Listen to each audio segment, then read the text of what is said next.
Hello everyone, welcome back to my this amazing channel study and fun with Banu. तो जैसा कि हम लोग क्विक रिवीजन सीरीज कर रहे हैं, तो आज हम चैप्टर 4 को लिए हुए हैं, जिस चैप्टर का नाम है कार्बन एंड इट्स कंपाउंड। तो आज हम लोग इस कार्बन एंड इट्स कंपाउंड के क्विक रिवीजन को करने वाले हैं, जो कि हमारा बहुत ही शॉर्ट में हर एक टॉपिक को क्लियर किया जाएगा। तो बिना देर किए आइए वीडियो को शुरू करते हैं। तो सबसे पहला टॉपिक हमारा दिया हुआ है, हमें पढ़ना है बॉन्डिंग इन कार्बन। तो पहले हम ये जान लेते हैं कि हमारे कार्बन में कौन कौन सी बॉन्डिंग होती है। तो पहला जो कार्बन फॉर्म कोवलेंट बॉन्ड, तो हमारा जो कार्बन होता है वो कोवलेंट बॉन्ड पर बनाता है। हमें पता है हमारे आसपास जो भी चीज़ें प्रेजेंट है वो सभी क्या है, उस सभी के अंदर कार्बन पाया जाता है। देखिए फॉर्मेशन ऑफ कोवलेंट बॉन्डिंग का कैसे होता है। तो covalent bond formation involve sharing of electrons between bonding atoms विच में आइदर सेम और डिफरेंट। तो जो ये कोवलेंट बॉन्डिंग होता है ये इन्वॉल्व करेगा इलेक्ट्रॉन्स की शेयरिंग एक दूसरे के बीच में, मतलब एक दो एटम के बीच में जब इलेक्ट्रॉन्स का शेयरिंग होता है तो वो फॉर्म करता है कोवलेंट बॉन्डिंग।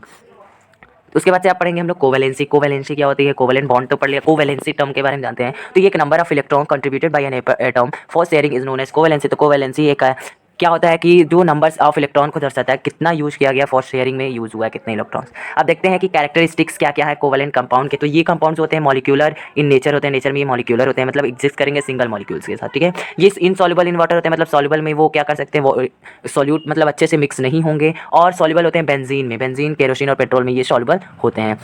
उसके बाद से बात किया गया है तो बोला है कि ये कंपाउंड्स होते हैं पुअर कंडक्टर ऑफ इलेक्ट्रिसिटी। तो ये इलेक्ट्रिसिटी के पुअर कंडक्टर माने जाते हैं। अब देखते हैं एलोट्रोपी और इन कार्बन। तो कार्बन के कितने एलोट्रॉप्स पाए जाते हैं, तो उसको पहले देख लेते हैं कि the allotropy due to the when an element exist in one two or more form. तो एलोट्रोपी एक फॉर्मेशन होता है, मतलब एक टर्म है जिसका मतलब ये होता है कि कोई एक चीज़, कोई एक वस्तु कई पार्ट में पाया जाए, कई फॉर्म्स में पाया जाए, उसे बोलते हैं एलोट्रोपी। तो देखिए विच डिफर इन देयर फिजिकल और केमिकल प्रॉपर्टी, उनकी फिजिकल और केमिकल प्रॉपर्टी क्या होती है, डिफर होती है, उसी को एलोट्रोपी बोलते हैं। वेरियस फॉर्म्स के एलोट्रॉप्स पाए जाते हैं। तो कार्बन देखिए कैसे ये एलोट्रोफिक क्यों अलग अलग पार्ट तरीके से पाया जाता है, ये तो इसको देख लेते हैं। पहले कार्बन एग्जिस्ट करता है टू एलोट्रोफिक फॉर्म, पहला है क्रिस्टलाइन, दूसरा है एमॉर्फोस। तो दो एलोट्रोफिक फॉर्म में पाया जाता है, पहला होता है क्रिस्टलाइन, दूसरा है एमॉर्फोस।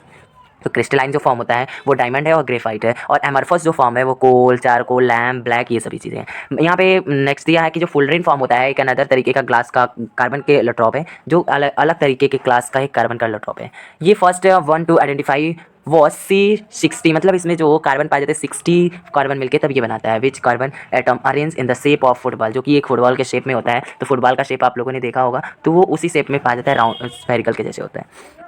यूनिक नेचर ऑफ कार्बन का यूनिक नेचर क्यों है, तो कैटिनेशन की वजह से कार्बन का यूनिक नेचर है। देखिए जो प्रॉपर्टी होती है एलिमेंट में फॉर्म लॉन्ग चेन्स और rings by self linking of their own atoms through covalent bond is called catenation. तो कैटिनेशन एक प्रोसेस होता है जिसमें एक प्रॉपर्टी होती है जिसमें एलिमेंट्स अपने खुद का लॉन्ग लॉन्ग चेन्स बनाते हैं और फॉर्म करते हैं, रिंग बनाते हैं, सेल्फ लिंक एक दूसरे के साथ लिंक होकर ही फॉर्म करते हैं एक लॉन्ग चेन को, जिसे बोलते हैं catenation. The extent of catenation depends upon the strength of the bond between the atoms involve in the catenation. तो कैटिनेशन का जो बॉन्डिंग कितना मजबूत है उस पर डिपेंड करता है कि जो कैटिनेशन है वो कितना मजबूत है।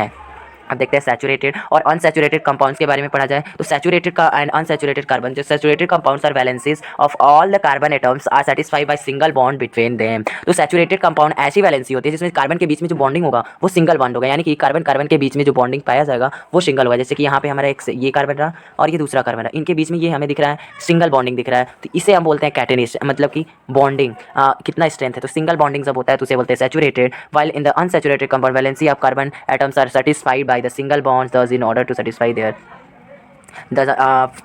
order to satisfy their valency they form double and triple bond between them carbon atom. तो कार्बन एटम के बीच में कौन कौन से बॉन्डिंग पाए जाते हैं, तो इनके अंदर डबल बॉन्डिंग हो जाएगा या फिर ट्रिपल बॉन्डिंग भी पाया जाता है, तो इसे अनसैचुरेटेड फॉर्मेशन बोलेंगे। अब straight chain compound, branch chain compound, close chain compound. तो देखिए स्ट्रेट चैन कंपाउंड ऐसे कंपाउंड्स होंगे जो इस contain straight chain of carbon, for example CH4 C4H10। तो C4H10 को हम बना लेते हैं। देखिए ये हो जाएगा हमारा 1 2 3 4 हो गया, और H10 बोला है तो इसके हम देखिए 3 4 3 7 और 3 10। यहाँ पे देखिए ये जो हमारा चैन बना हुआ है वो इसका जो ये स्ट्रेट लाइन में बना हुआ है तो इसे स्ट्रेट लाइन चैन मतलब बोलेंगे, स्ट्रेट चैन कंपाउंड बोलेंगे। उसके बाद से नॉर्मल पेंटेन की बात करें तो पेंटेन हो गया, ब्यूटेन हो गया, ये सभी कौन से फॉर्म बनाते हैं, तो स्ट्रेट चैन बनाते हैं। ब्रांच चैन कंपाउंड की बात करें तो ये विच आर ब्रांच्ड होते हैं, जैसे कि आइसोब्यूटेन, C4H10, उसके बाद से आइसोपेंटेन। तो आइसोब्यूटेन आइसोपेंटेन की बात करें तो देखिए 1 2, और इसके बाद से यहाँ पे कर सकते हैं 3, यहाँ पे हो गया 4। उसके बाद से इसको एक और तरीके से हम बना सकते हैं 1 2 3, यहाँ पे हो गया 4। तो आइसोब्यूटेन हो गया। आइसोपेंटेन की बात करें तो आइसोपेंटेन के लिए 1 2 3, ये हो गया 4, और यहाँ पे ये हो जाएगा 5। एक और तरीके से इसे कर सकते हैं, यहाँ पे हम 1 कर दें, यहाँ पे 1 कर दें तो 2 3 4 5। उसके बाद से क्लोज चैन की बात करें तो क्लोज चैन कंपाउंड और रिंग कंपाउंड्स होते हैं। तो साइक्लिक कंपाउंड जो कि क्या कहलाएंगे, क्लोज चैन होंगे, रिंग्स फॉर्म करेंगे। तो साइक्लोहेक्सेन हुआ, साइक्लोपेंटेन, साइक्लोब्यूटेन, साइक्लोप्रोपेन। तो आइए बनाते हैं साइक्लोहेक्सेन को। तो साइक्लोहेक्सेन यानी कि 6 होंगे कार्बन एटम 6। तो 1 2 3 4 5 6 इनके बीच की बॉन्डिंग, तो ये बॉन्डिंग को दर्शाया, ये साइक्लोहेक्सेन बन गया। चलिए इसके बाद से हाइड्रोकार्बन्स की बात करें तो all the compound which contain just carbon and hydrogen. तो इसमें कार्बन भी रहे और उसके साथ से अगर हाइड्रोजन कंबाइन हो गया तो ये कहलाएगा हाइड्रोकार्बन्स। तो फंक्शनल ग्रुप कौन कौन से होते हैं? फंक्शनल ग्रुप्स ऐसे ग्रुप्स होते हैं जो डिटरमाइन करते हैं उनकी प्रॉपर्टीज को और उन्हीं को फंक्शनल ग्रुप कहते हैं। तो फंक्शनल ग्रुप्स देखिए, अल्कोहल ग्रुप होता है, एल्डिहाइड होगा, एल्केन, एल्कीन, एल्काइन हो जाएंगे। होमोलॉगस सीरीज की बात करें तो होमोलॉगस सीरीज ऐसे कंपाउंड होते हैं जो सेम फंक्शनल ग्रुप को सब्स्टिट्यूट हाइड्रोजन की हेल्प से करते हैं in a carbon chain is called homologous series. तो यहाँ से हम लोग डेफिनेशन एक बार देख लेते हैं, series of compound in which the same functional group substitute करेगा हाइड्रोजन को, substitute hydrogen in a carbon chain के अंदर। देखिए यहाँ पे CH3C, यहाँ पे CH3C1 है, CH2S5C1 differ by CS2 unit, यानी कि यहाँ पे जो एक दो होमोलॉगस सीरीज के बीच की जो डिफरेंस होगा वो CH2 यूनिट का आएगा।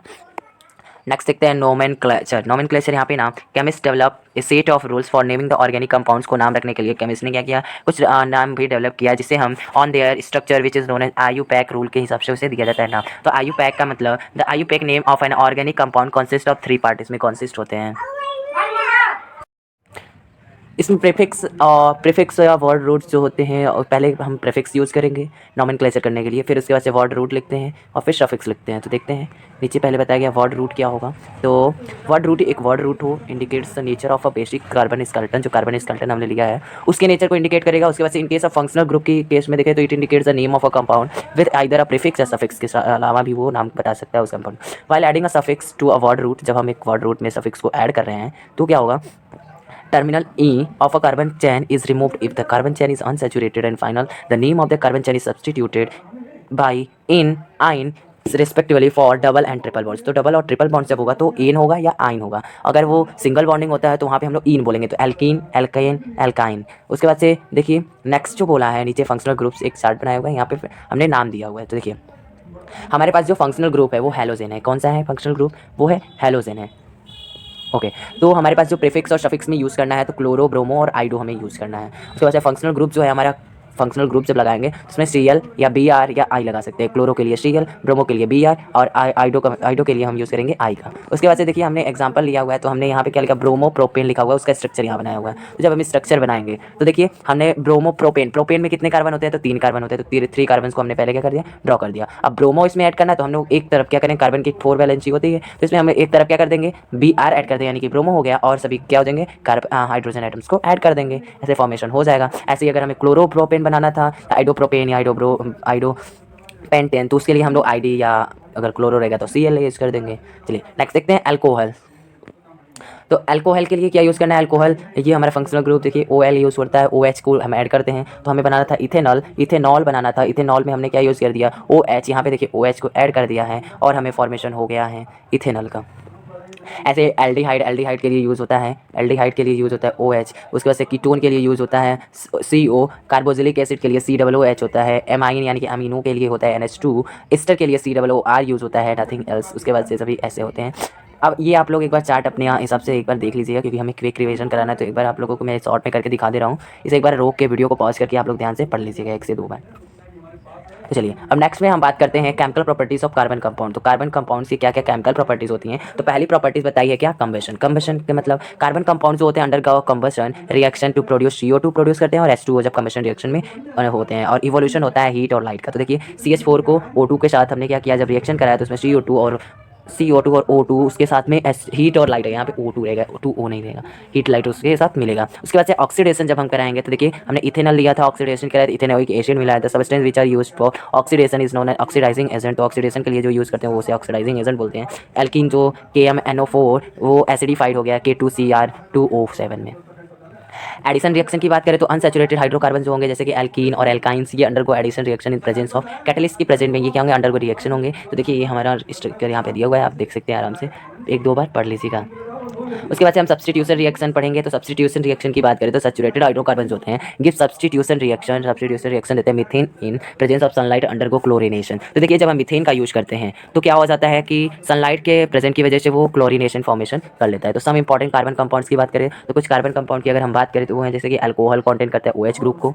Attach to carbon atom are also known as alcohols. Ethanol commonly known as alcohol जो इसे बोला जाता है।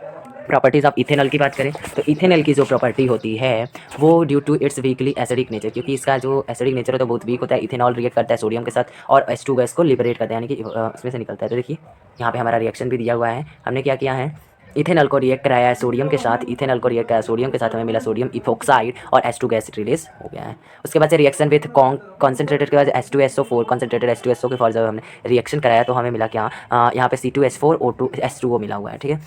उसके बाद से अल्कोहल एज अ फ्यूल के तरीके से अगर हम यूज़ करें अल्कोहल का तो जो alcohol is added to a petrol up to 20% and mixture is called gasohol कहलाता है, ठीक है। हार्मफुल इफेक्ट देखा जाए अगर इसका तो ड्रिंकिंग ऑफ अल्कोहल जब हम ड्रिंक करते हैं तो उससे हार्मफुल इफेक्ट क्यों हो जाता है, क्योंकि drinking purpose contain some methyl alcohol as impurities then it make a serious poisoning and loss of eyesight. तो आई साइट भी खो जाता है उससे, और क्योंकि मिथाइल अल्कोहल का इम्प्योरिटीज उसमें ज़्यादा पाया जाता है। It is habit forming and damage liver if taken regularly as a large quantity. तो ज़्यादा मात्रा में जब हम अल्कोहल को लेना शुरू कर देते हैं तो ये हमारे लीवर को भी डैमेज करना शुरू कर देता है। फिर इथेनोइक एसिड की बात करें तो इथेनोइक एसिड यानी कि acetic acid CH3COOH। Ethanoic acid commercially known as acetic acid, मतलब कि इथेनोइक एसिड जो होता है उसे हम कमर्शियली मानते हैं कौन सा एसिड, एसिटिक एसिड बोलते हैं, जो बिलोंग करता है एसिड ग्रुप से, और उसे बोलते हैं कार्बोक्सिलिक एसिड। और केमिकल प्रॉपर्टीज़ की बात करें तो रिएक्शन विथ बेस के साथ जब रिएक्ट कराएंगे तो केमिकल प्रॉपर्टी क्या होगी, तो हमने क्या किया, यहाँ पे बेस यूज़ किया है। जब हमने रिएक्ट कराया तो हमें यहाँ पे बेसिक बायोकार्बोनेट मिला हुआ है। देखिए हम नीचे रिएक्शन विथ कार्बोनेट के जब हम रिएक्ट कराएंगे तो हमें बाइकार्बोनेट के साथ जब रिएक्शन करेंगे तो क्या फॉर्मेशन होगा। यहाँ पे हम लोग एक बार यहाँ पे स्ट्रक्चर को देखते हुए चलेंगे। यहाँ पे हमने बाइकार्बोनेट के साथ रिएक्शन कराया हुआ है। फिर रिएक्शन विद अल्कोहल स्टेरिफिकेशन जो होता है, स्टेरिफिकेशन जब किया जाता है तो ये यहाँ पे ये रिएक्शन होता है, इससे हमारा फॉर्म होता है स्टेरिफिकेशन किया जाता है। Ester reacts with in the presence of acid और base to give back the alcohol. Ester क्या करता है, एसिड पे और बेस में जो अल्कोहल को एंड कार्बोक्सिलिक एसिड को रिएक्शन में नोन एज स्पोनिफिकेशन कहलाता है। सोप्स एंड डिटर्जेंट कैसे फॉर्मेशन होता है, तो सोप्स जो होते हैं वो सोडियम और potassium salt of long chain acid carboxylic acid के लार्ज चेन होते हैं। सो डिटर्जेंट क्या होते हैं, दे आर अमोनियम और sulphurate salt of long chain carboxylic acid के होते हैं। तो इसके बाद से हमारा ये चैप्टर का जो क्विक रिवीजन था सीरीज था ये इस चैप्टर का भी खत्म हुआ। अगर आपको वीडियो पसंद में आया तो लाइक शेयर और कमेंट जरूर करें और चैनल को सब्सक्राइब करना ना भूलें। आप चाहते हैं अगर इस वीडियो को समझ में अच्छे से समझ में आया तो आप अपने दोस्तों के साथ जरूर शेयर करें ताकि वे भी इस वीडियो को पढ़ के इस चैप्टर के पीछे ज़्यादा समय ना वेस्ट करें और इसको एक बार पढ़ के इस चैप्टर के क्वेश्चन ज़्यादा से ज़्यादा मात्रा में सॉल्व कर सके। तो नेक्स्ट वीडियो में हम लोग देखेंगे इस चैप्टर के कुछ MCQ क्वेश्चन वो जो कि हमारे MCQ सीरीज़ में आने वाला है, तो वो हमारा नेक्स्ट वीक से स्टार्ट होने वाला है।